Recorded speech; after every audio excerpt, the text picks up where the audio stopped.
옛날, 아주 먼 옛날에 사람들이 자연의 소리에 귀 기울이며 살아가던 시절, 동해바다 끝자락에 파도 소리가 끊이지 않는 작은 마을이 하나 있었습니다. 이 마을은 뒤로는 험준한 산이 병풍처럼 둘러싸여 있고, 앞으로는 끝을 알 수 없는 푸른 바다가 펼쳐져 있어 마치 세상과는 동떨어진 별천지 같은 곳이었습니다. 마을 사람들은 대부분 바다에 기대어 하루하루를 살아가는 어부들이었는데, 그들은 거친 파도와 싸우며 굵어진 손마디만큼이나 투박하고도 순박한 마음을 지니고 있었습니다. 아침이면 해가 떠오르는 수평선을 향해 배를 띄우고, 저녁이면 붉게 물든 노을을 등지고 만선의 꿈을 안고 돌아오는 것이 이 마을 사람들의 변함없는 일상이었습니다. 바다 짠내와 생선 비린내가 섞인 바람은 마을 고삿길 구석구석을 채우고 있었고, 아이들은 모래사장 위를 뛰어다니며 조개 껍데기를 주우며 놀았습니다. 이 평화롭지만 가난한 마을의 가장 외진 곳, 바닷바람이 가장 매섭게 몰아치는 언덕배기에 다 쓰러져가는 오두막집 한 채가 위태롭게 서 있었습니다.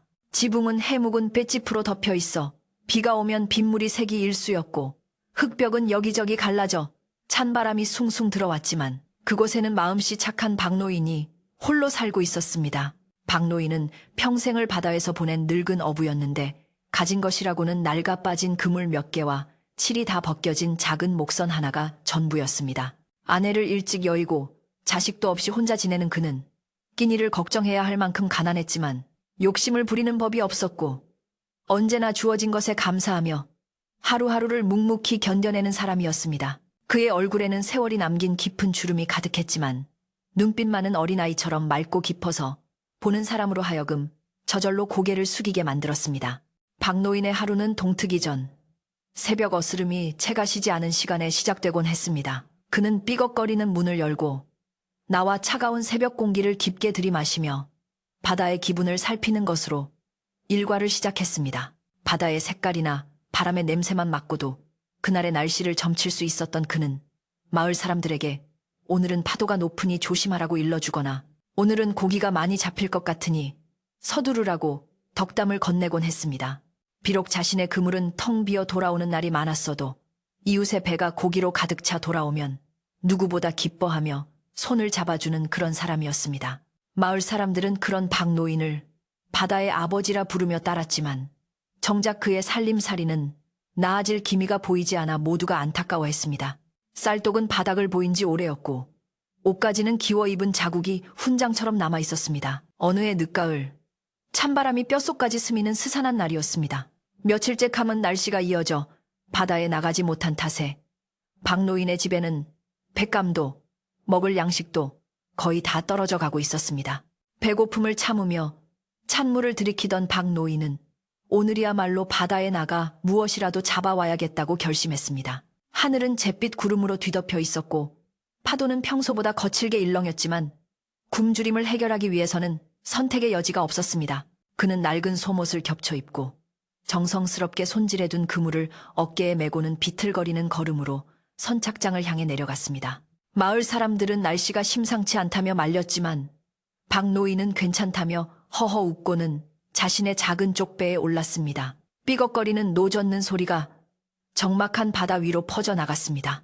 박노인의 배는 출렁이는 파도에 위태롭게 흔들리며 바다 한가운데로 나아갔습니다. 육지에서 멀어질수록 파도는 더욱 거세졌고 차가운 바닷물이 뱃전으로 튀어올라 노인의 얼굴을 때렸습니다. 하지만 박노인은 익숙한 솜씨로 노를 저으며 물고기가 다니는 길목을 찾아다녔습니다. 평소 같으면 갈매기들이 배 주위를 맴돌며 길을 안내해 주었을 텐데, 그날따라 새 한 마리 보이지 않고 오직 검푸른 바다만이 그를 노려보는 듯했습니다. 한참을 헤매다 적당한 곳에 자리를 잡은 박노인은 마음속으로 용왕님께 비손을 하며 그물을 던졌습니다. 부디 오늘 하루 먹을 양식이라도 허락해 주십시오.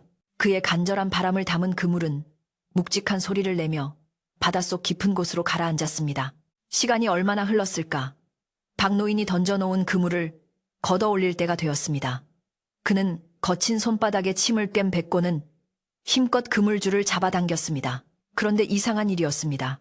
평소 같으면 가볍게 올라와야 할 그물이 마치 바다 밑바닥에 바위라도 걸린 것처럼 꼼짝도 하지 않는 것이었습니다.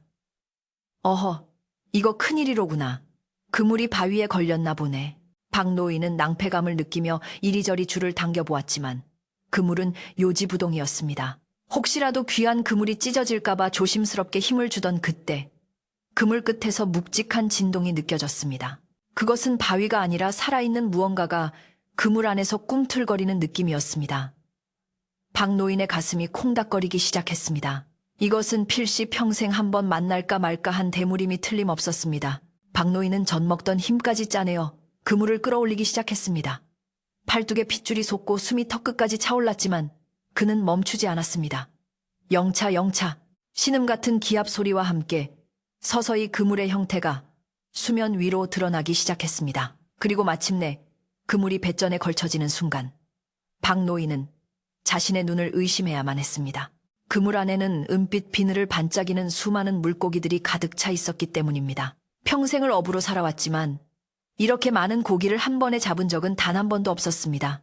이 정도 양이라면 장터에 내다 팔아 겨울 내내 따뜻하게 지낼 팩감과 쌀을 사고도 남을 만큼 엄청난 것이었습니다. 박노인의 입에서는 저절로 탄성이 터져나왔고 기쁨에 겨워 손이 부들부들 떨렸습니다.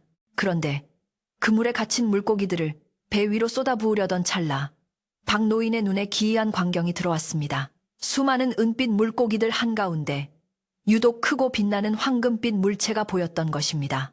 자세히 들여다보니 그것은 어른 허벅지보다 더 굵은 온몸이 황금 비늘로 뒤덮인 거대한 잉어였습니다. 바다에서 잉어가 잡히다니 그것도 이렇게 신비로운 황금색을 띤 잉어는 듣도 보도 못한 것이었습니다. 황금잉어는 다른 물고기들처럼 파닥거리지 않고 가만히 박노인을 올려다보고 있었습니다. 그 순간 박노인은 등골이 오싹해지는 기분을 느꼈습니다. 잉어의 눈이 물고기의 눈이라기보다는 마치 사람의 눈처럼 깊고 슬픈 빛을 띠고 있었기 때문입니다. 박노인은 홀린 듯 손을 뻗어 그물 속의 황금 잉어를 조심스럽게 들어 올렸습니다. 묵직하고 차가운 감촉이 손끝에 전해졌지만 동시에 알 수 없는 따뜻한 기운이 온몸으로 퍼져나가는 듯 했습니다. 잉어는 박노인의 손길을 피하지 않고 얌전히 안겨 있었는데 놀랍게도 그 큰 눈에서 맑은 눈물방울이 또르르 흘러내리는 것이 아니겠습니까? 박노인은 깜짝 놀라 잉어의 얼굴을 들여다보았습니다. 아니, 미물이 어찌 사람처럼 눈물을 흘린단 말이냐. 박노인은 중얼거리며 잉어의 눈물을 닦아주었습니다. 잉어는 간절한 눈빛으로 박노인을 바라보며 입을 뻐끔거렸는데 마치 살려주세요, 제발 살려주세요 라고 말하는 것만 같았습니다. 그 순간 박노인의 마음속에서 심한 갈등이 일어났습니다.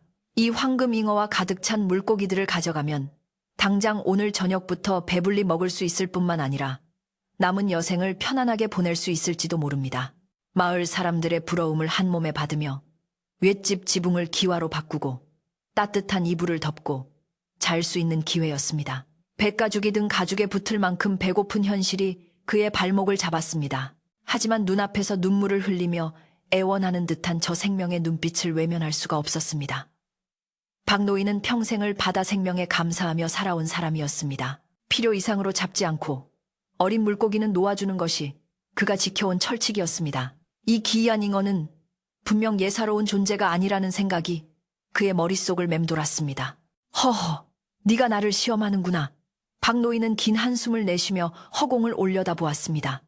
잔뜩 찌푸린 하늘에서 빗방울이 하나둘 떨어지기 시작했습니다. 차가운 빗물이 얼굴을 적시자 흐려졌던 정신이 번쩍 드는 것 같았습니다. 그는 다시 잉어를 내려다보았습니다. 잉어는 여전히 애처로운 눈빛으로 그를 응시하고 있었습니다. 박노인의 거친 손이 잉어의 황금빛 비늘을 부드럽게 쓰다듬었습니다. 그래, 네가 살아야 할 곳은 이 좁은 배 위가 아니라 저 넓고 깊은 바닷속이겠지. 나 같은 늙은이가 욕심을 부려 무엇하겠느냐. 박노인은 결심을 굳힌 듯 고개를 끄덕였습니다. 비록 배는 고프겠지만 마음이 편한 쪽을 택하기로 한 것입니다. 박노인은 떨리는 손으로 그물 매듭을 풀기 시작했습니다. 그리고는 황금 잉어를 두 손으로 받쳐들고 배전으로 다가갔습니다. 가거라. 네가 있던 곳으로 돌아가서 다시는 사람의 그물에 걸리지 말고 오래오래 살거라. 박노인의 목소리는 따뜻하고 다정했습니다. 그는 조심스럽게 황금 잉어를 바닷물 속에 놓아주었습니다. 물에 닿자마자 황금 잉어는 기운을 되찾은 듯 힘차게 꼬리를 쳤습니다. 그리고는 곧바로 깊은 곳으로 사라지지 않고 배 주위를 3번이나 맴돌며 박노인을 향해 머리를 조아리는 듯한 신엿을 했습니다. 마치 고맙다는 인사를 하는 것처럼 보였습니다. 박노인은 그 모습을 보며 빙그레 미소를 지었습니다. 황금 잉어만 놓아준 것이 아니었습니다. 박노인은 결심한 김에 그물에 가득 찼던 다른 물고기들도 모두 바다로 돌려보내 주었습니다. 너희들도 대장을 따라가거라. 오늘은 내 운수가 아닌 게지. 수백 마리의 은빛 물고기들이 물보라를 일으키며 바닷속으로 사라지는 장관이 펼쳐졌습니다. 순식간에 배 위는 텅 비어버렸고 남은 것은 젖은 그물과 비릿한 냄새뿐이었습니다. 눈앞에 있던 막대한 부와 풍요가 물거품처럼 사라졌지만 박노인의 가슴 속에는 알 수 없는 충만함이 차올랐습니다. 텅 빈 배였지만 돌아오는 길의 노질은 그 어느 때보다 가볍고 경쾌했습니다. 어느새 해가 완전히 저물어 사방은 어둠에 잠겼고 빗줄기는 점점 굵어지고 있었습니다. 박노인은 흠뻑 젖은 몸으로 낡은 배를 선착장에 묶어두었습니다. 다른 어부들의 배는 이미 다 들어가고 선착장은 텅 비어 있었습니다. 그는 빈 망태기를 어깨에 메고 터벅터벅 집으로 향하는 오르막길을 올랐습니다. 뱃속에서는 꼬르륵 소리가 요란하게 울려 퍼졌고 찬바람에 젖은 옷이 달라붙어 몸이 으슬으슬 떨려왔습니다. 오늘 저녁은 또 맹물로 배를 채워야겠구나. 박노인은 쓴웃음을 지으며 혼잣말을 중얼거렸습니다. 하지만 그의 발걸음에는 후회가 없었습니다. 그 황금잉어의 맑은 눈망울이 눈앞에 어른거렸기 때문입니다. 집에 도착한 박노인은 어두컴컴한 부엌으로 들어가 부싯돌을 쳐서 호롱불을 밝혔습니다. 쌀독 뚜껑을 열어보았지만 여전히 바닥에는 먼지만 쌓여 있었습니다. 그는 솥에 물을 한 바가지 붓고 불을 지폈습니다. 따뜻한 숭늉이라도 한 그릇 마시면 온몸이 좀 녹을까 싶어서였습니다. 타닥타닥 타오르는 장작불을 멍하니 바라보며 박노인은 오늘 있었던 일을 다시금 떠올려 보았습니다. 그 신비로운 황금빛, 그리고 사람을 닮은 눈물, 그것은 꿈이었을까요? 아니면 현실이었을까요? 그는 무릎을 감싸 안으며 생각했습니다. 비록 지금은 배가 고프고 춥지만 그 생명을 살려준 것은 자신이 평생 한 일 중 가장 잘한 일일지도 모른다고 말입니다. 그렇게 박노인은 빈속을 따뜻한 물 한 그릇으로 달래고 낡은 이불을 펴고 자리에 누웠습니다. 밖에서는 바람이 거세게 불어대며 창호지 문을 덜컹거렸습니다. 빗줄기가 지붕을 때리는 소리가 점차 요란해지는 것을 보니 오늘 밤은 아주 긴 밤이 될 것 같았습니다. 하지만 박노인은 마음만은 호수처럼 고요했습니다. 누군가를 살렸다는 안도감이 그를 감싸 안았기 때문입니다. 그는 낡은 천장을 바라보며 나직이 중얼거렸습니다. 부디 무사히 돌아가서 잘 살거라. 그의 눈꺼풀이 서서히 무거워졌고 깊은 잠속으로 빠져들었습니다. 이것이 바로 그 기이하고도 놀라운 사건이 시작된 폭풍 전야의 밤이었습니다. 하지만 세상 일이라는 것이 언제나 조용히 묻히는 법은 없는 모양입니다. 다음 날 아침, 박노인이 바다에서 엄청난 고깃대를 잡았다가 다 놓아주었다는 사실이 마치 바람을 타고 날아간 것처럼 마을 전체에 퍼지기 시작했습니다. 누가 보았는지 아니면 바다가 속삭여 주었는지 알 수 없었지만 박노인의 이 기이한 행동은 곧 마을 사람들의 입방아에 오르내리는 최고의 이야깃거리가 되었습니다. 그리고 그 소문은 마을에서 가장 욕심 많고 심술 최부자의 귀에도 들어가고 말았습니다. 박노인의 고요한 오두막과는 달리 마을 아래쪽에서는 심상치 않은 기운이 꿈틀대기 시작했습니다. 이튿날 아침, 동해바다 위로 붉은 태양이 솟아오르자마자 마을은 벌집을 쑤셔놓은 듯 시끌벅적해졌습니다. 밤새 내리던 비가 언제 그랬냐는 듯 그치고 하늘은 눈이 시릴 만큼 파랗게 개어 있었지만 사람들의 입은 날씨, 이야기 대신 박노인의 이야기로 쉴 새 없이 움직였습니다. 우물가에 모인 아낙네들은 물동이를 내려놓고 삼삼오오 머리를 맞대고 수군거렸고 그물을 손질하던 어부들도 일손을 놓고 박노인의 기이한 행동에 대해 침을 튀기며 토론을 벌였습니다. 소문은 발없는 말이 되어 삽시간에 고갯마루를 넘고 마을 어귀까지 퍼져나갔는데 그 내용은 실로 믿기 힘든 것이었습니다. 찢어지게 가난한 박노인이 평생 만져보지도 못한 황금 덩어리를 제 발로 걷어찼다는 이야기는 사람들의 호기심을 자극하기에 충분했습니다. 자네 그 소식 들었나? 저 윗마을 박노인이 어젯밤에 바다에서 집채만한 황금잉어를 잡았다지 뭔가. 한 어부가 눈을 동그랗게 뜨며 말했습니다. 옆에 있던 다른 어부가 혀를 끌끌 차며 맞장구 쳤습니다. 그뿐인가. 그물에 고기가 가득 차서 배가 가라앉을 지경이었다는데 그걸 몽땅 바다에 다시 쏟아부었대. 글쎄, 잉어가 눈물을 흘리며 살려달라 빌었다나 어쨌다나. 내가 보기엔 노인네가 며칠 굶더니 헛것을 보고 단단히 미친 게 틀림없어.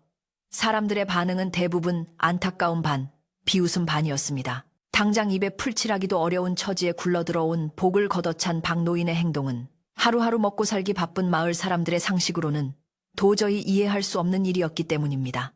어떤 이들은 박노인의 착한 심성을 칭찬하기도 했습니다. 그래도 박노인이 워낙 법 없이도 살 양반 아니던가. 말 못하는 짐승이라도 살려보내는 그 마음이 오죽 비단결 같았으면 그랬겠어. 나는 그 노인네가 참 대단하다고 보네. 하지만 이런 목소리는 착한 게 밥 먹여주나? 늙어서 고생만 진탕하다가 죽게 생겼는데 그게 무슨 소용이야? 라는 핀잔에 금세 묻히고 말았습니다. 마을 사람들은 박노인의 오두막을 힐끔거리며 마치 구경거리가 생긴 듯 흥미진진한 표정으로 이야기를 확대하고 재생산했습니다. 박노인이 놓아준 잉어가 사실은 용왕의 아들이라느니 아니면 귀신이 씌운 물고기라느니 하는 흉흉한 소문까지 덧붙여지기 시작했습니다. 이 소란스러운 소문은 마침내 마을에서 기와집이 가장 크고 담장이 높은 최 부자의 집 대문 안까지 흘러들어갔습니다. 최 부자는 마을의 논밭과 배를 절반이나 소유하고 있는 거부였지만 욕심이 턱 밑까지 차오른 사람이었습니다. 그는 남의 불행을 자신의 행복으로 삼고 남의 떡이 작아 보여야 직성이 풀리는 고약한 심보를 가지고 있었습니다. 아침상을 물리기도 전에 하인에게서 박노인의 이야기를 전해 들은 최 부자는 곰방대를 탁자에 거칠게 내리치며 벌떡 일어났습니다. 그의 두 눈에는 탐욕과 질투의 불꽃이 이글거렸습니다. 뭐라? 황금잉어라고? 그 멍청한 늙은이가 감히 하늘이 내린 복을 바다에 버려? 내 그 꼴을 직접 가서 봐야겠다. 최 부자는 비단옷 자락을 휘날리며 집을 나섰습니다. 그의 뒤를 따라 하인들이 헐레벌떡 쫓아갔고 마을 사람들은 최 부자의 심상치 않은 기색을 보고 슬금슬금 길을 터주었습니다. 최 부자는 거드름을 피우며 선착장으로 향했습니다. 마침 박노인은 낡은 배 위에서 어젯밤 헝클어진 그물을 묵묵히 손질하고 있었습니다. 그의 표정은 여느 때와 다름없이 평온해 보였지만 최 부자의 눈에는 그 모습이 멍청하고 한심해 보일 뿐이었습니다. 최 부자는 헛기침을 크게 하며 박노인에게 다가갔습니다. 에헴, 박영감. 자네가 어젯밤에 무슨 짓을 했는지 온 동네가 떠들썩하더구만. 제정신인가? 박노인은 그물을 깁던 손을 멈추고 천천히 고개를 들어 최 부자를 바라보았습니다. 오셨습니까? 최 부자댁 어르신. 그저 별일 아닙니다. 잡아서는 안 될 것을 잡았기에 있던 곳으로 돌려보냈을 뿐이지요. 박노인의 목소리는 차분하고 낮았습니다. 하지만 최 부자는 그 대답이 몹시 마음에 들지 않았습니다. 그는 콧방귀를 뀌며 비아냥거렸습니다. 잡아서는 안 될 것? 자네는 평생 가난뱅이로 살 팔자라 하늘이 준 기회도 못 알아보는구먼. 그 황금 잉어를 나에게 가져왔으면 쌀열 가만히는 쳐줬을 텐데, 아니 장터에 내다 팔았으면 그 쓰러져가는 오두막을 기와집으로 바꾸고도 남았을 걸세. 복을 발로 차다니 멍청해도 유분수지. 최 부자의 목소리가 높아지자 주변에 있던 마을 사람들이 하나둘씩 모여들었습니다. 최 부자는 사람들이 모인 것을 보자 더욱 신이 나서 목소리를 높였습니다. 그는 사람들에게 동의를 구하듯 소리쳤습니다. 여러분, 내 말이 틀렸소. 어부는 고기를 잡아야 사는 법이거늘 살려주다니 이게 말이나 되는 소리요? 저런 위선 때문에 우리 마을에 고기가 안 잡히는 게야. 용왕님이 노하셔서 어복을 걷어가시면 어쩔 셈이야. 최 부자는 박노인의 선행을 마을 전체의 불운으로 몰아가며 사람들을 선동하려 했습니다. 그의 논리는 억지였지만 당장 먹고 살기 힘든 사람들의 마음속에 있는 불안감을 교묘하게 자극했습니다. 박노인은 최 부자의 모욕적인 언사에도 화를 내지 않았습니다. 그저 엷은 미소를 지으며 조용히 대답했습니다. 부자 어르신, 재물은 있다가도 없고 없다가도 있는 법입니다. 하지만 생명은 한번 잃으면 다시 돌이킬 수 없지요. 그 잉어는 눈물을 흘리고 있었습니다. 사람처럼 말입니다. 제 뱃속을 채우자고 영물 같은 생명을 죽일 수는 없었습니다. 오늘 저녁 굶더라도 제 마음이 편하면 그만입니다. 박노인의 말에는 힘이 실려 있었고 그 진심 어린 태도에 모여 있던 사람들 중 몇몇은 고개를 끄덕이며 숙연해졌습니다. 최 부자는 자신의 말이 먹히지 않자 얼굴이 불그락푸르락해졌습니다. 말은 청산유수로군. 그래, 마음 편히 굶어 죽어보게나.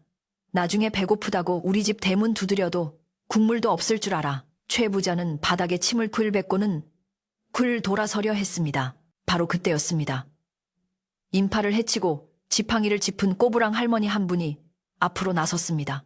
허리가 기역자로 굽고 얼굴은 쭈글쭈글했지만 눈빛만은 형형하게 살아있는 마을의 최고령 어른, 삼신할매라고 불리는 노파였습니다. 평소에는 두문불출하며 좀처럼 모습을 드러내지 않던 할머니가 나타나자 시끌벅적하던 좌중이 찬물을 끼얹은 듯 조용해졌습니다. 최 부자조차도 멈칫하며 뒷걸음질을 쳤습니다. 할머니는 지팡이로 땅을 쿵쿵 울리며 최 부자를 똑바로 쳐다보았습니다. 최 부자, 입 조심하게. 바다에는 귀가 있고 하늘에는 눈이 있는 법이야. 할머니의 목소리는 갈라지고 쉬었지만 쩌렁쩌렁하게 울려 퍼졌습니다. 박 노인이 놓아준 것은 단순한 물고기가 아니야. 옛날부터 전해 내려오길 황금 비늘을 가진 잉어는 용왕님의 심부름꾼이라 했어.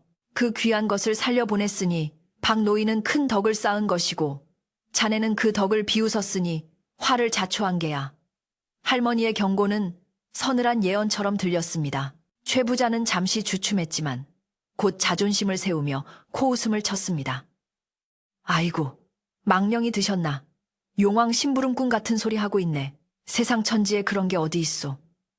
다 늙은이들 지어낸 얘기지. 재수 없는 소리 그만하고 비키시오.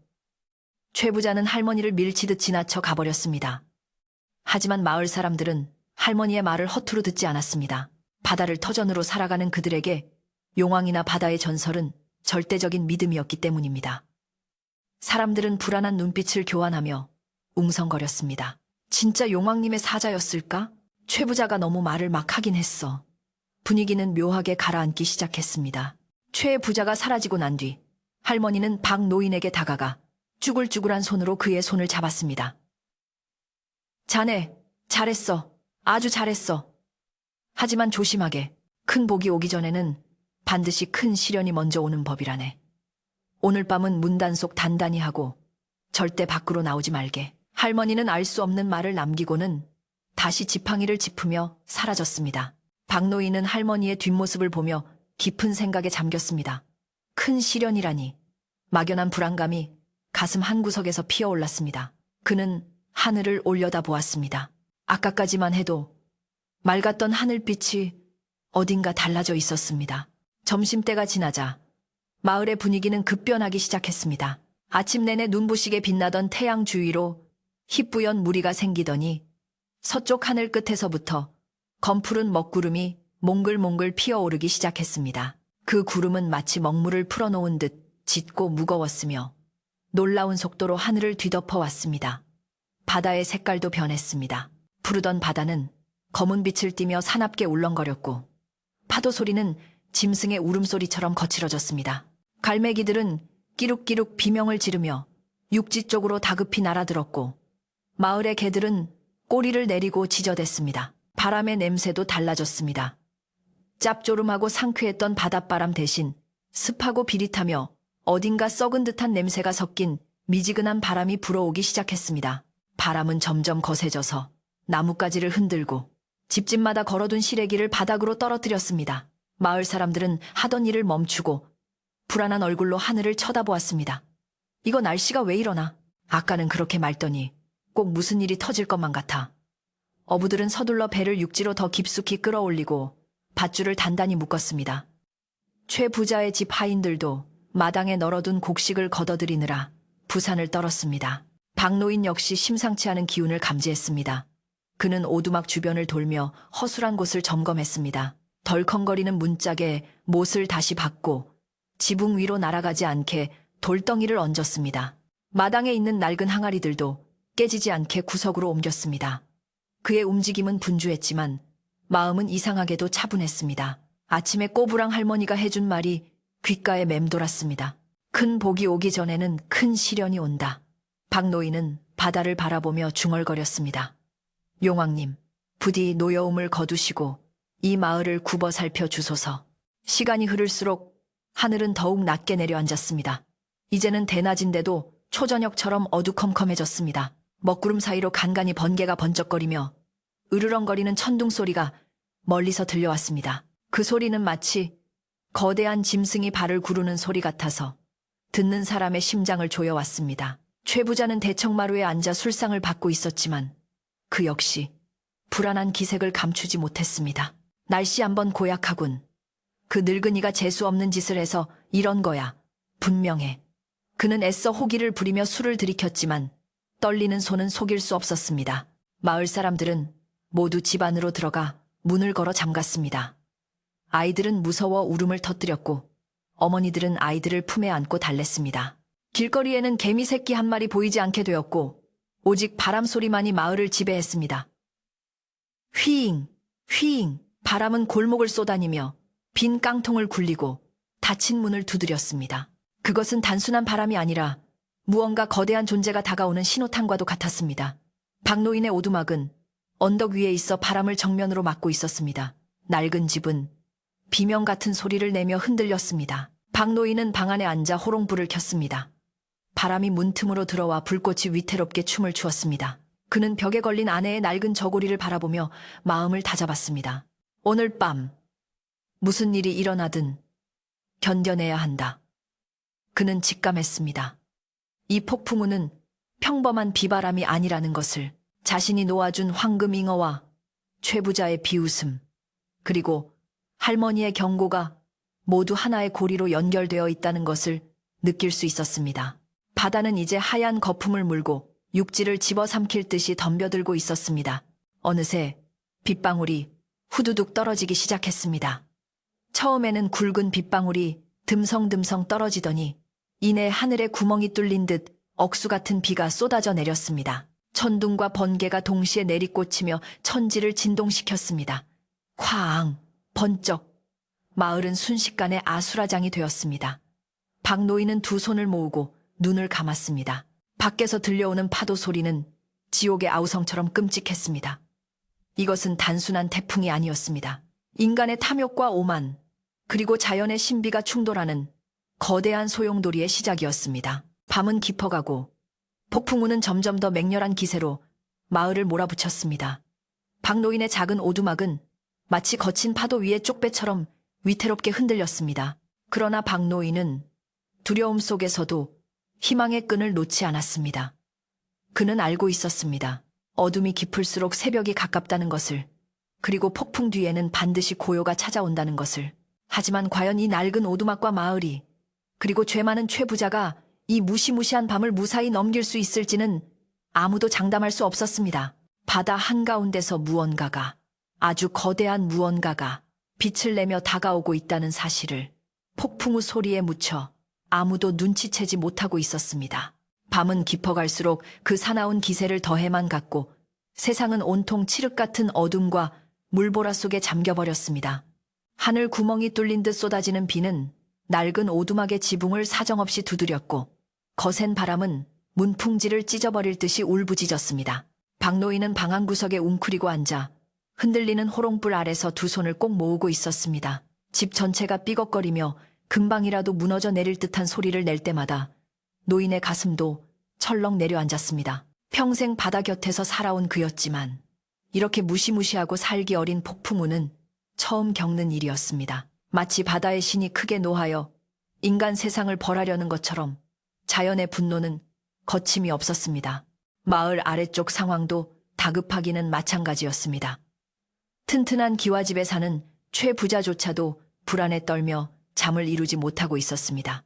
대청마루 문이 덜컹거리고 값비싼 도자기들이 선반 위에서 달그락거리는 소리에 최부자는 이불을 머리끝까지 뒤집어 쓰고 벌벌 떨었습니다.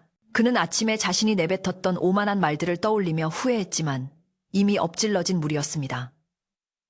이보게, 대문을 단단히 걸어 잠갔느냐? 바람이 들어오지 않게 막으란 말이다.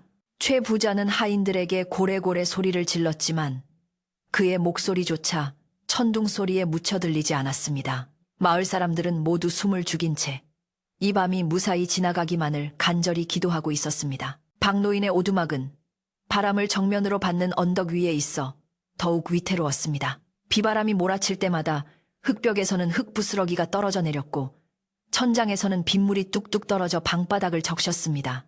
노인은 빗물이 들이치는 곳에 옹기그릇을 받쳐놓았지만 금세 물이 차올라 비워내야만 했습니다. 차가운 냉기가 방 안을 가득 채워 입김이 나올 정도였지만 아궁이에 불을 지필 엄두조차 낼 수 없었습니다.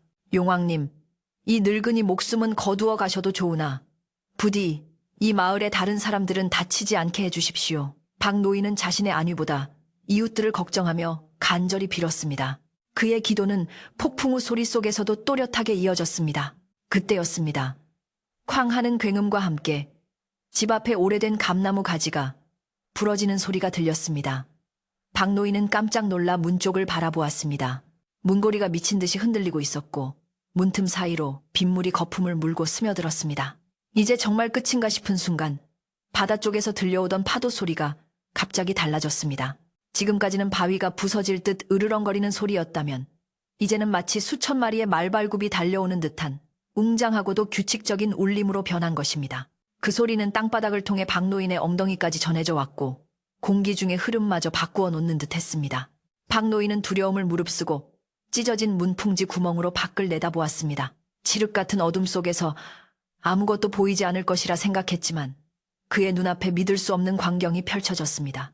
거친 파도가 넘실거리는 바다 한가운데 검은 물결을 가르며 밝은 빛이 솟아오르고 있었습니다. 그것은 번개처럼 차가운 빛이 아니라 따뜻하고 은은한 황금색 광채였습니다. 그 빛은 소용돌이치는 파도 속에서도 꺼지지 않고 오히려 점점 더 크고 선명하게 타오르며 육지 쪽으로 다가오고 있었습니다. 마치 누군가 바다 위에서 거대한 황금 등불을 들고 걸어오는 것만 같았습니다. 저것이 무엇인고? 박노인은 눈을 비비며 다시 보았습니다. 꿈을 꾸는 것인가 싶었지만 차가운 빗방울이 뺨을 때리는 감각은 분명 현실이었습니다. 황금빛 덩어리는 놀라운 속도로 선착장 쪽을 향해 미끄러지듯 다가왔습니다. 그 빛이 가까워질수록 사납게 날뛰던 비바람이 조금씩 잦아드는 기이한 현상이 일어났습니다. 마치 그 빛이 폭풍우를 잠재우는 힘을 가진 듯 빛이 지나가는 길 뒤로는 바다가 고요해졌습니다. 박노인은 숨을 멈추고 그 신비로운 광경에서 눈을 떼지 못했습니다. 그것은 두려움보다는 경이로움에 가까운 감정이었습니다. 그 황금빛 물체는 마침내 박노인의 낡은 배가 묶여있던 선착장 근처에 멈춰섰습니다. 그러자 눈부신 섬광이 한번 번쩍이며 마을 전체를 대낮처럼 환하게 비추었습니다. 그 빛은 너무나 강렬해서 박노인은 눈을 뜰 수가 없어 팔로 얼굴을 가려야만 했습니다.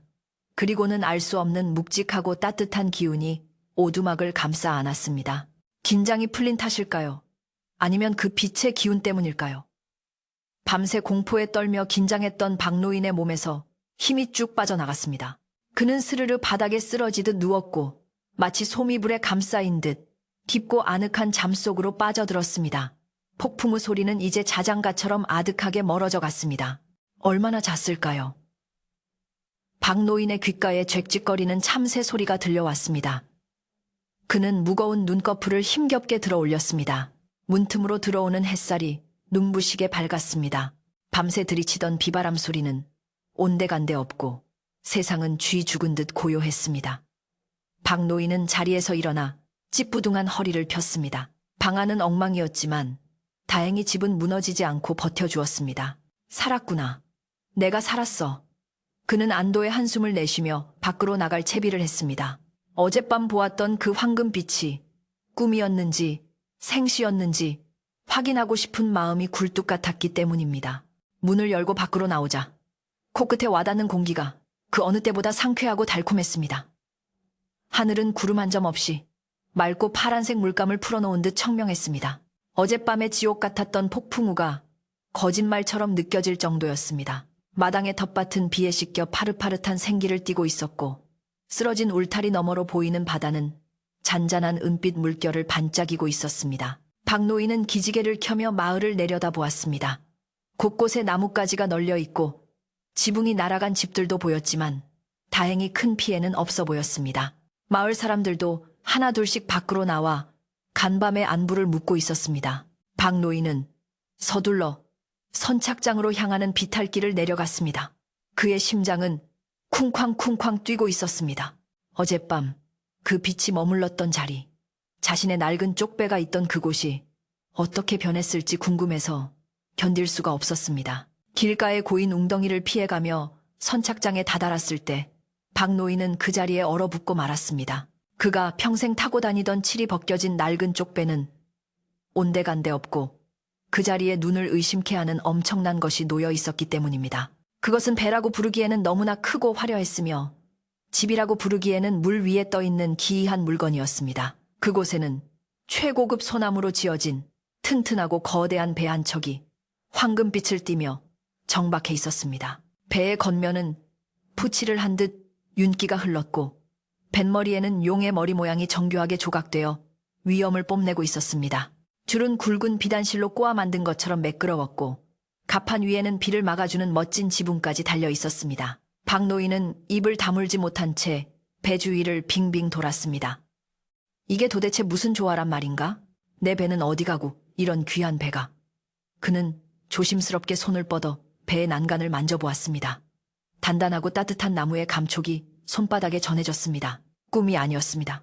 놀라움은 거기서 끝이 아니었습니다. 박노인이 떨리는 다리로 배에 올라타 갑판을 들여다보았을 때 그는 뒤로 넘어질 뻔했습니다.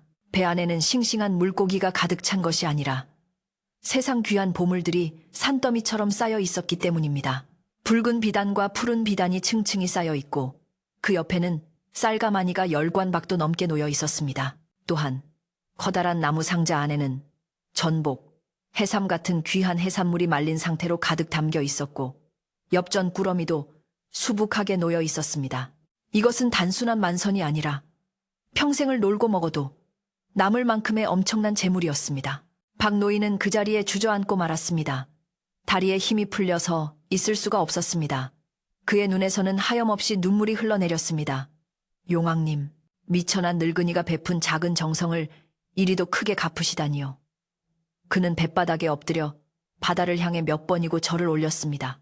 어젯밤 놓아준 황금 잉어의 눈물, 그리고 폭풍우 속의 황금빛 섬광이 주마등처럼 스쳐 지나갔습니다. 착하게 살면 복이 온다는 옛말이 틀리지 않았음을 하늘은 보고 있었다는 것을 뼈저리게 느끼는 순간이었습니다. 그때 마을 쪽에서 웅성거리는 소리가 들려왔습니다. 아침 일찍 바다 상황을 살피러 나온 부지런한 어부들이 선착장에 있는 이 거대한 배를 발견한 것입니다. 아니, 저게 뭔가? 저기 박노인 자리에 웬 궁궐 같은 배가 있어.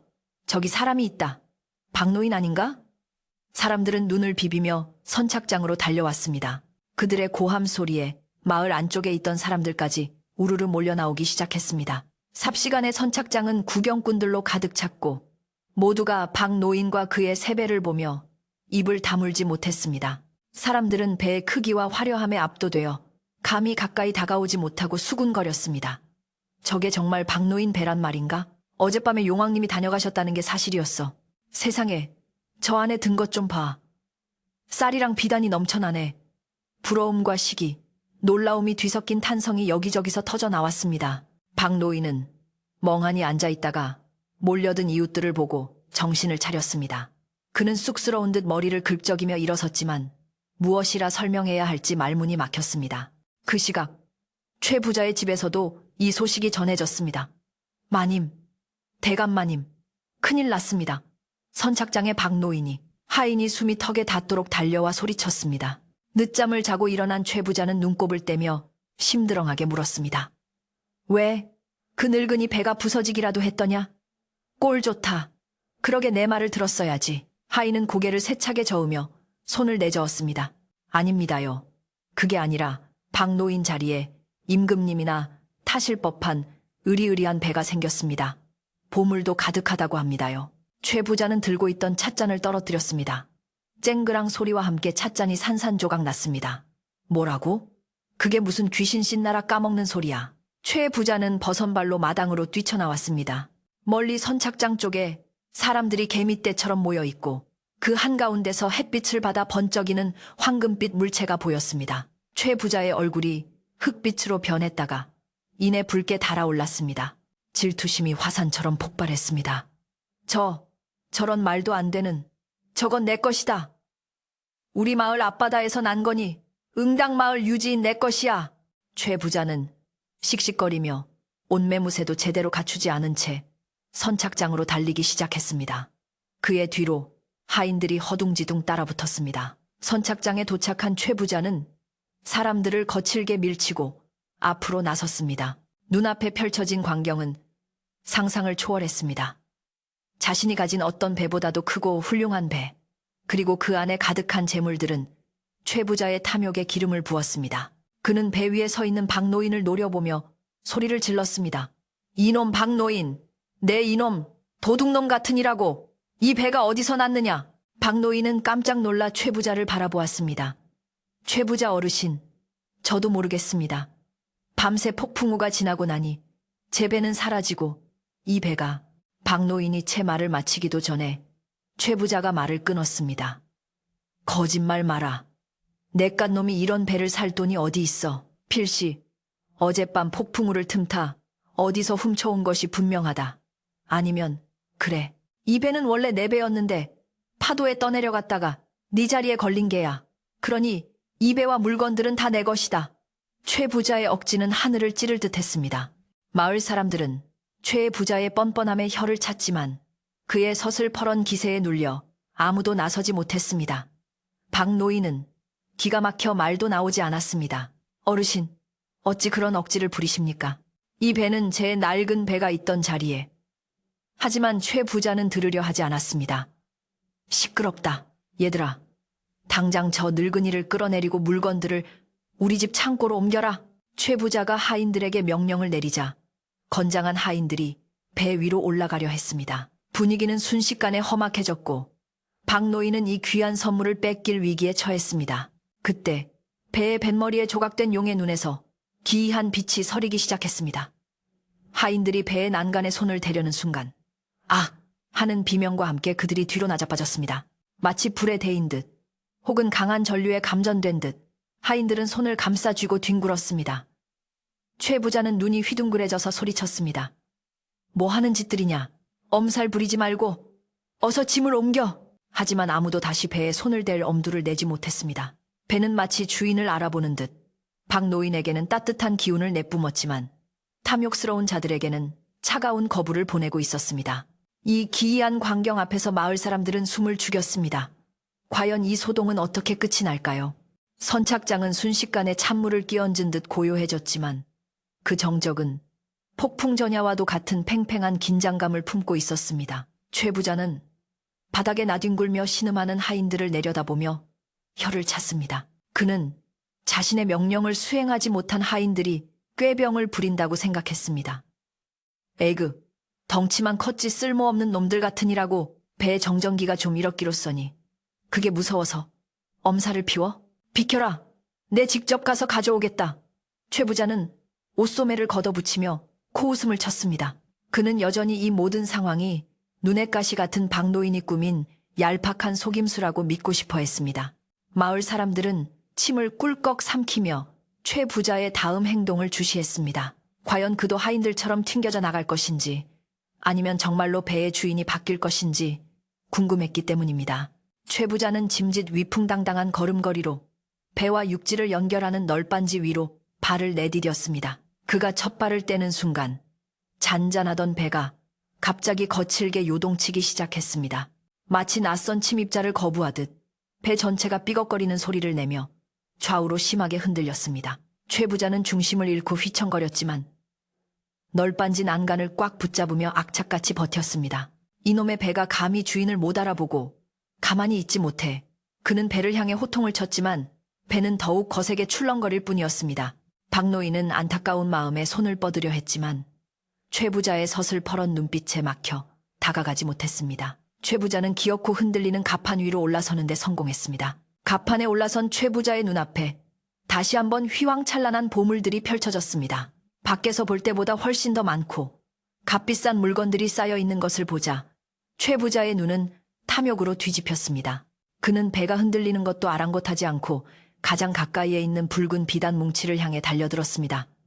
하하하, 이것 봐라. 이 고운 때깔을 보라고. 이건 명나라 황제나 입을 법한 최상급 비단이야. 이게 다 내 것이란 말이다. 최 부자는 환희에 차서 비단을 와락 껴안았습니다. 그 순간 지켜보던 사람들의 입에서 하는 놀라움의 탄성이 터져 나왔습니다. 최 부자의 손이 닿자마자 윤기가 흐르던 붉은 비단이 순식간에 시커멓고 거친 낡은 삼배 조각으로 변해버렸기 때문입니다. 최 부자는 자신의 품에 안긴 것이 부드러운 비단이 아니라 까칠하고 냄새나는 걸레 조각 같은 천 뭉치라는 것을 깨닫고 기겁했습니다. 아니, 이게 뭐야? 내 비단이 어디 갔어? 그는 당황하여 삼배 뭉치를 바닥에 내동댕이 쳤습니다. 그러자 바닥에 떨어진 천 뭉치는 다시 스르르 색이 변하더니 원래의 찬란한 붉은 비단으로 되돌아오는 것이 아니겠습니까? 최 부자는 자신의 눈을 의심하며 눈을 비비고 다시 보았습니다. 분명 바닥에 있는 것은 비단이었습니다. 이것들이 나를 놀리는구나. 헛것을 본 게야. 그래, 내가 너무 흥분해서 헛것을 본 거야. 그는 애써 마음을 진정시키며 다시 손을 뻗었습니다. 이번에는 옆에 놓인 금화가 가득 든 상자였습니다. 그래, 비단은 필요 없다. 이 금덩어리만 있으면 비단쯤이야. 수천 피를 사고도 남지. 최 부자는 떨리는 손으로 상자 뚜껑을 열고 주먹만한 금괴를 집어들었습니다. 묵직한 무게감이 손끝에 전해져 오자 그의 입가에 다시 미소가 번졌습니다. 하지만 그 미소는 오래가지 못했습니다. 금괴를 쥔 손바닥이 갑자기 불덩이처럼 뜨거워지기 시작했기 때문입니다. 아, 뜨거워. 최 부자는 비명을 지르며 금괴를 놓쳤습니다. 바닥에 떨어진 금괴는 시뻘건 숫덩이처럼 연기를 피어 올리고 있었습니다. 최 부자는 화상을 입은 손을 호호 불며 발을 동동 구를 수밖에 없었습니다. 그런데 놀랍게도 그 뜨거운 숫덩이는 바닥에 닿아 식자마자 다시 차가운 황금 덩어리로 변했습니다. 이 기이한 광경을 목격한 마을 사람들은 웅성거리기 시작했습니다. 저것 좀 봐.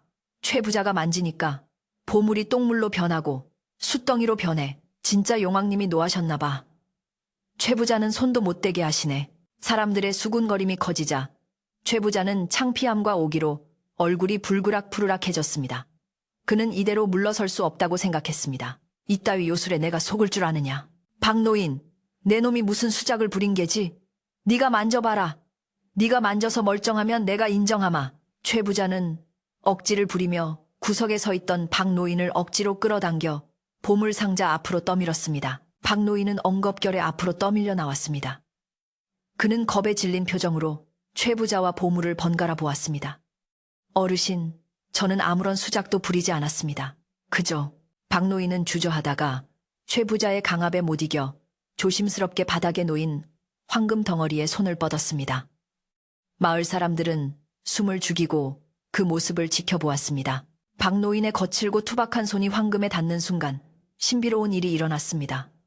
차갑게 식어있던 황금이 따뜻하고 부드러운 빛을 내뿜기 시작한 것입니다. 박노인이 황금을 들어 올리자 그것은 깃털처럼 가볍게 들려졌고 주변의 공기마저 훈훈하게 만들었습니다. 오, 저것 봐. 박노인이 잡으니까 빛이 나네. 마을 사람들은 환호성을 질렀습니다. 박노인 자신도 놀라워하며 황금을 들여다보았습니다.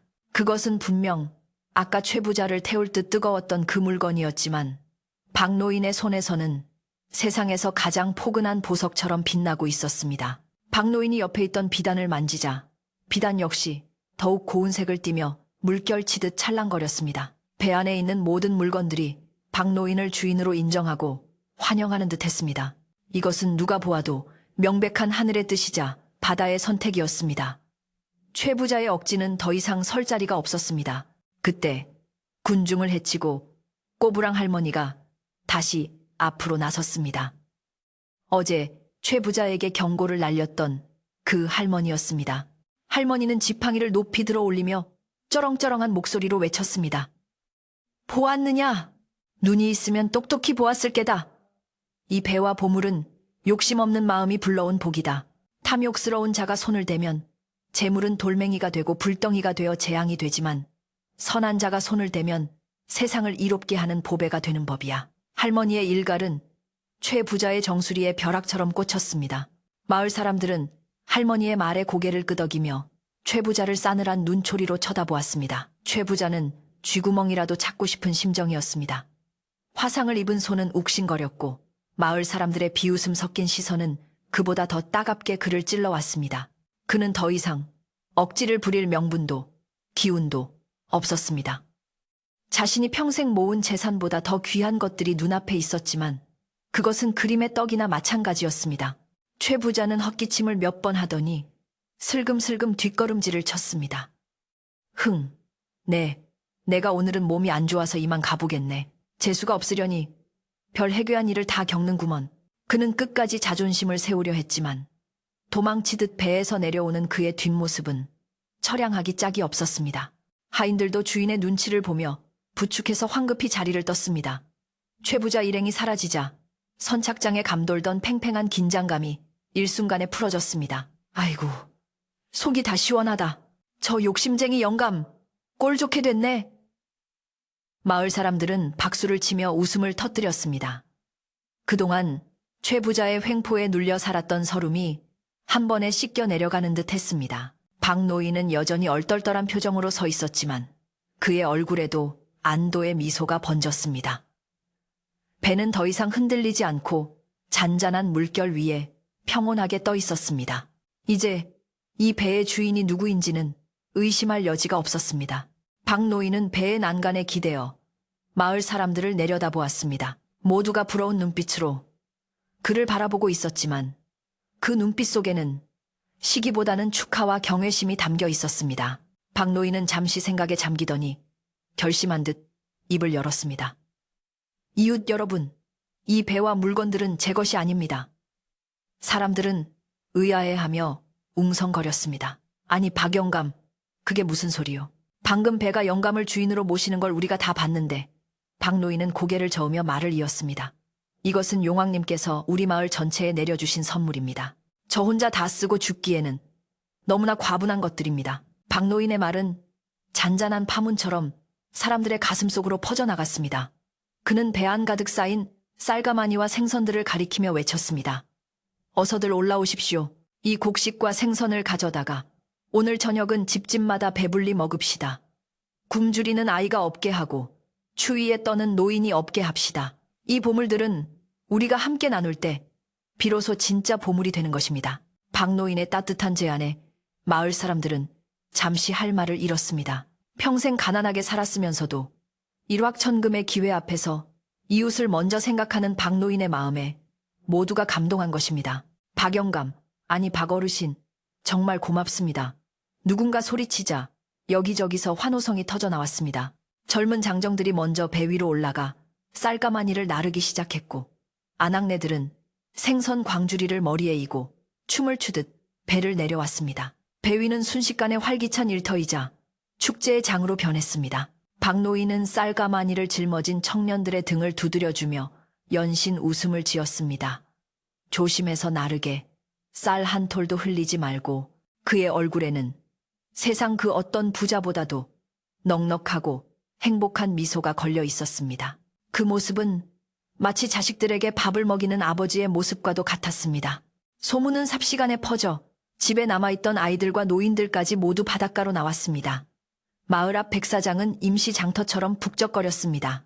솥을 걸고 불을 지피는 연기가 여기저기서 피어올랐고 고소한 밥 짓는 냄새와 생선 굽는 냄새가 온 마을을 진동시켰습니다. 어젯밤에 폭풍우가 핥히고 간 상처는 온데간데 없고 사람들의 얼굴에는 생기가 돌았습니다. 박 노인의 오두막 앞마당에도 사람들이 모여들어 무너진 울타리를 세우고 찢어진 문풍지를 새로 바르는 등 집수리를 돕기 시작했습니다. 우리 은인 박 어르신 집을 이대로 둘 수야 없지. 사람들은 신이 나서 뚝딱뚝딱 망치질을 해댔습니다. 배에서 내려진 물건들은 실로 엄청났습니다.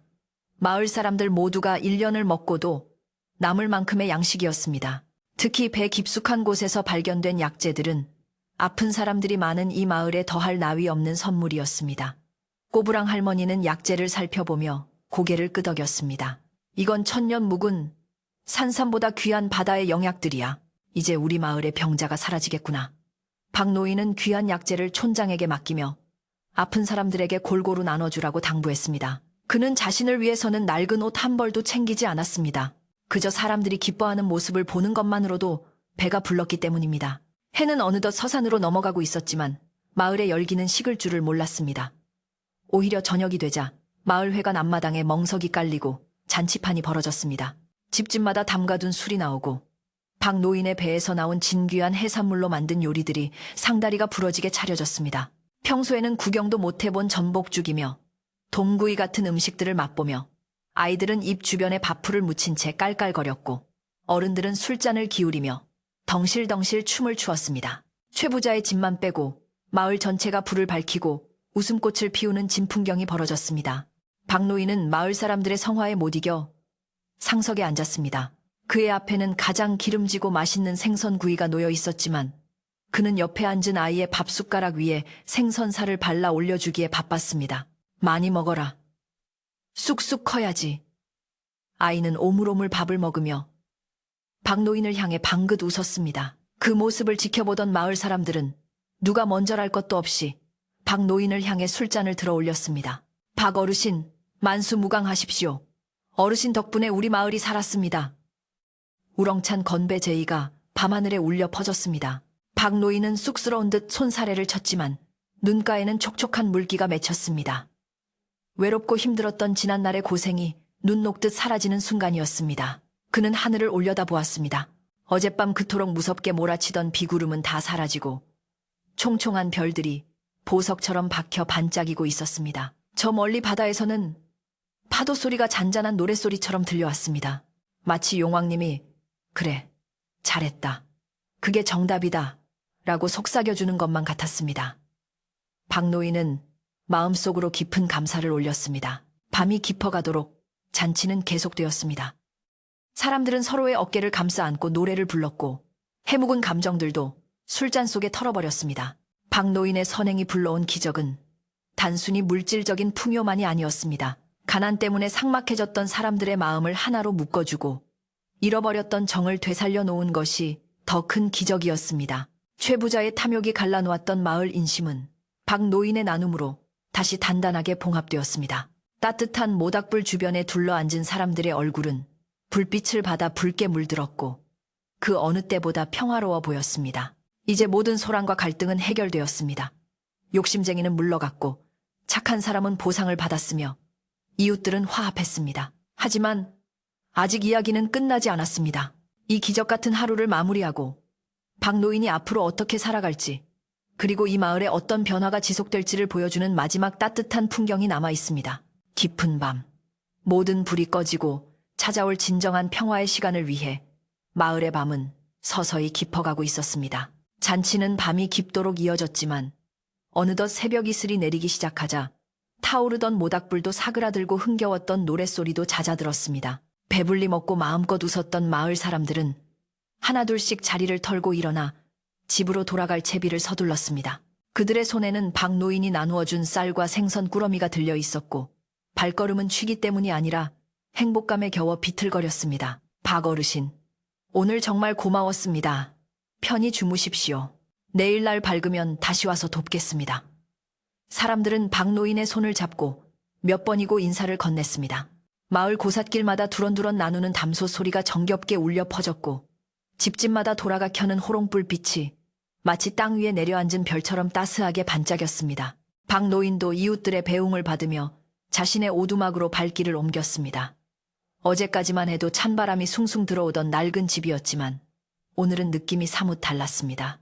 낮 동안 마을 장정들이 달려들어 뚫어진 지붕을 잇고 무너진 담장을 고쳐놓은 덕분에 오두막은 제법 번듯한 집의 꼴을 갖추고 있었습니다.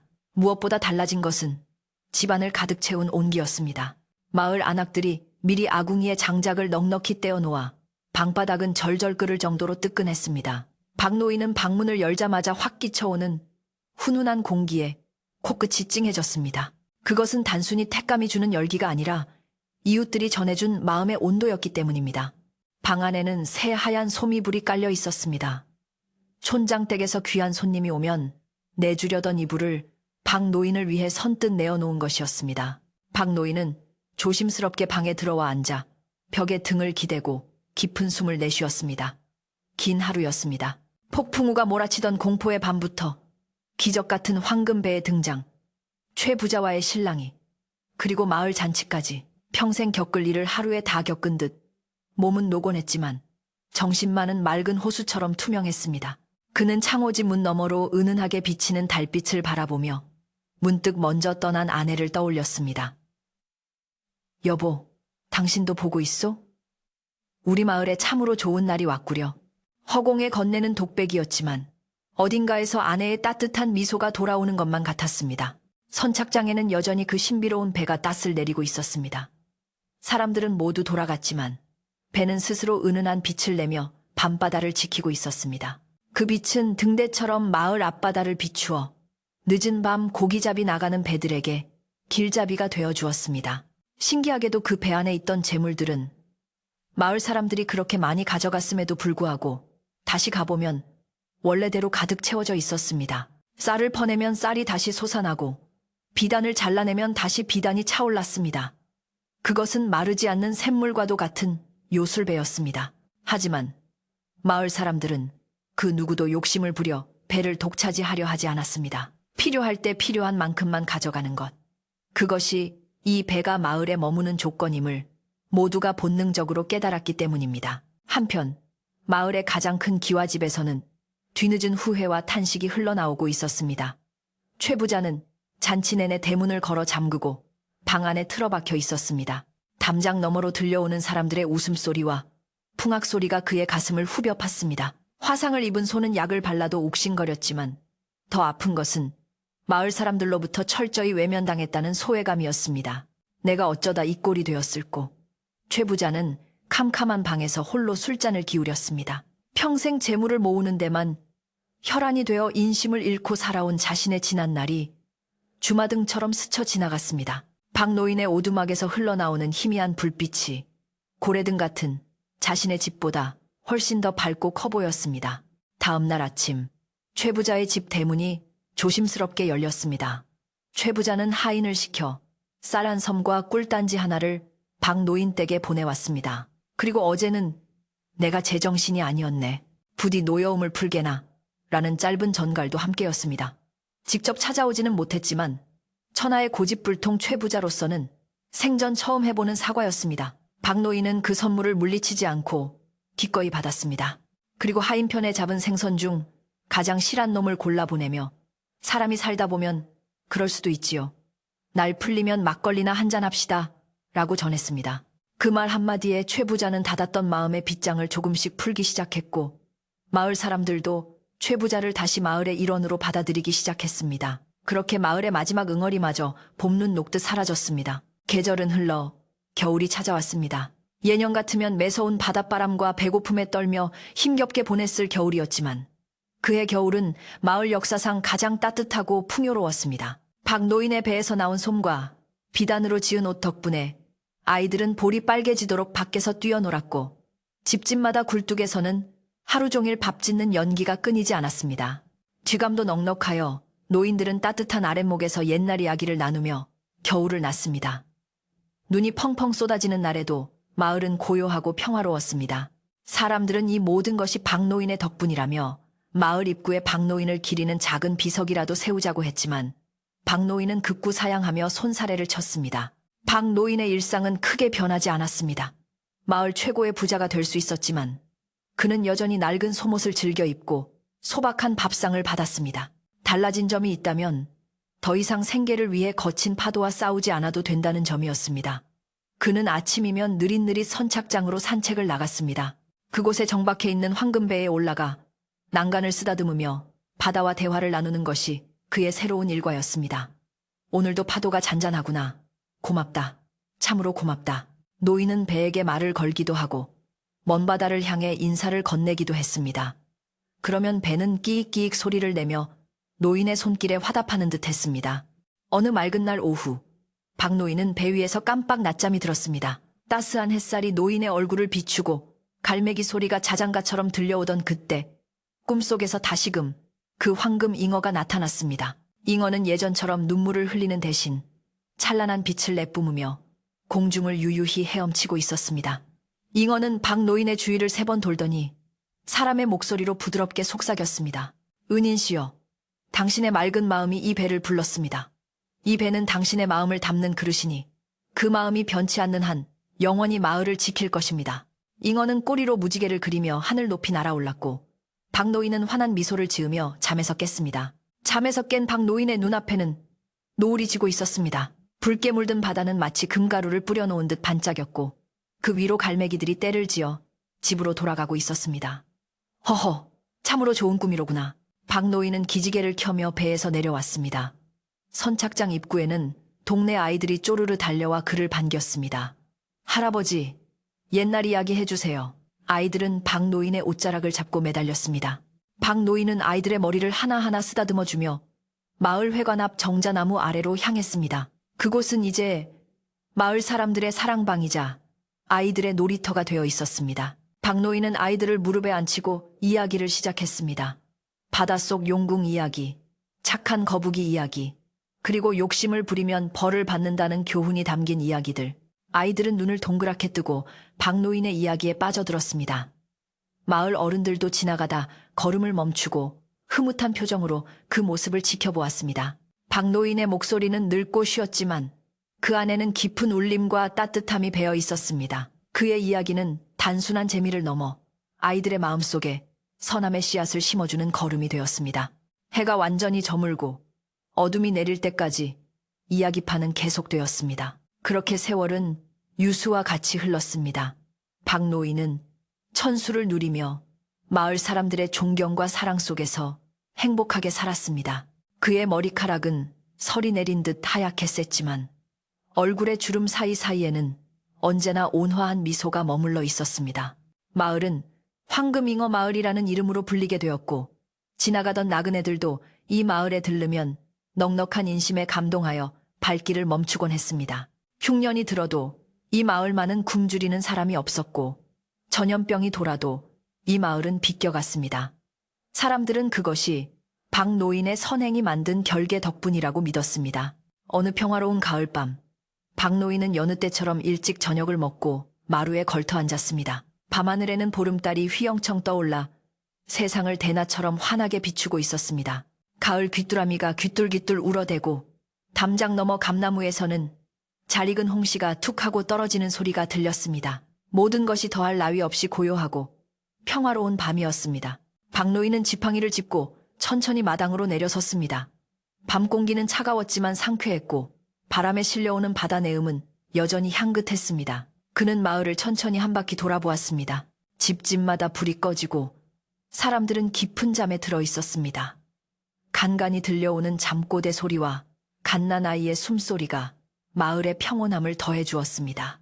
박노인은 마을 어귀에서 잠시 멈춰서서 자신이 평생을 살아온 이 작은 세상을 굽어보았습니다.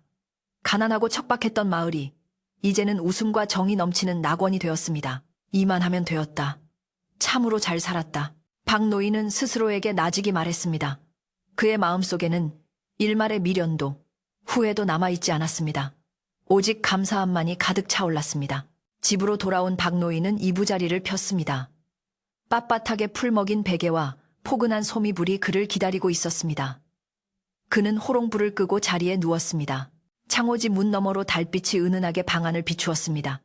눈을 감자 멀리서 철썩거리는 파도 소리가 들려왔습니다. 철썩, 철썩. 그 소리는 마치 어머니의 심장 소리처럼 규칙적이고 편안했습니다. 평생을 들어온 소리였지만 오늘 밤 따라 그 소리가 더욱 다정하게 느껴졌습니다. 파도가 밀려왔다.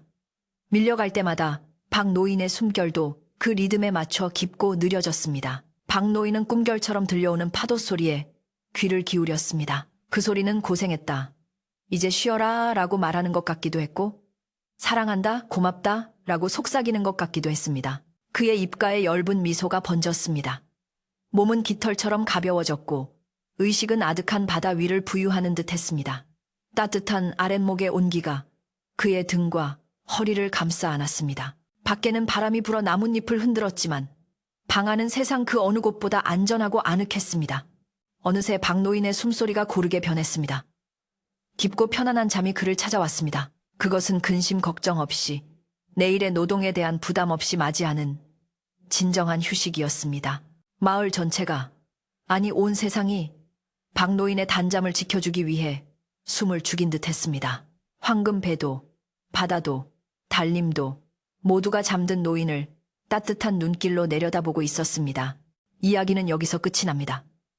착한 마음은 언젠가 반드시 돌아온다는 믿음, 그리고 욕심을 버리면 더 큰 평화가 찾아온다는 진리를 남긴 채 말이죠. 오늘 밤 여러분의 꿈속에도 황금잉어가 찾아와 행운을 전해줄지도 모릅니다. 아니, 어쩌면 따뜻한 마음을 가진 여러분 자신이 이미 누군가에게 황금잉어일지도 모르겠습니다. 창밖의 바람소리가 자장가처럼 들리는 밤입니다. 부디 모든 걱정은 저 밤바다에 띄워보내시고 박노인이 누렸던 그 평온하고 따뜻한 잠자리에서 푹 쉬시기를 바랍니다. 안녕히 주무세요.